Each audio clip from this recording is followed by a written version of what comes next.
From torture to fitness, the unexpected history of the treadmill. The sensation of a monotonous thud beneath your feet, the confined space, the endless movement leading nowhere. How many times standing on that contraption have you caught yourself thinking, why am I doing this to myself? It might feel like hours have passed, but only moments have slipped by. And it makes you wonder, is this some intricate form of punishment? In reality, it once was. The first treadmills earned the nickname everlasting stairs due to their relentless monotony. Imagine 19th century England, where the penal system was, to put it mildly, in a deplorable state. Sentences often boiled down to execution or transportation, and the few who remained behind bars languished in solitude and squalor. But a movement for change was brewing. Religious figures, philanthropists, and prominent personalities like Charles Dickens demanded more humane conditions and the reformation of prisoners. Their efforts succeeded. Prisons underwent extensive rebuilding, and new methods of rehabilitation were introduced, among the most notable of which was the treadmill. In 1818, the English engineer Sir William Cubitt introduced his masterpiece to the world.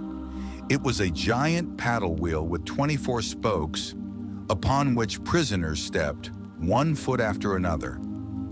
The wheel rotated, forcing the person to continuously step upwards, risking a fall if they stopped, much like modern stair climbers.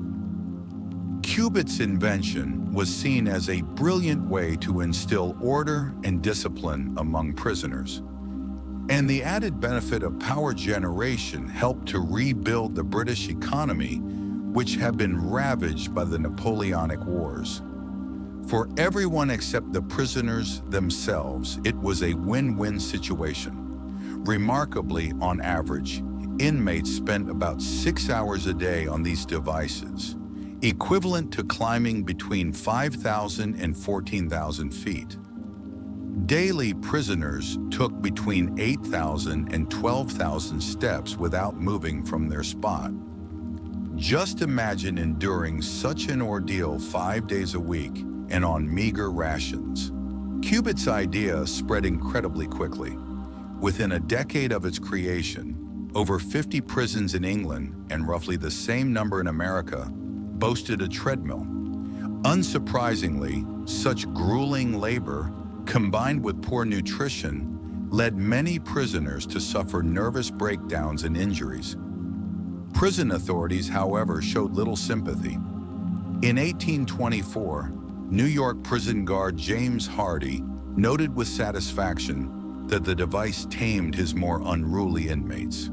He wrote that, "The monotonous steadiness, and not its severity, constitutes its terror," a quote that still resonates with many today.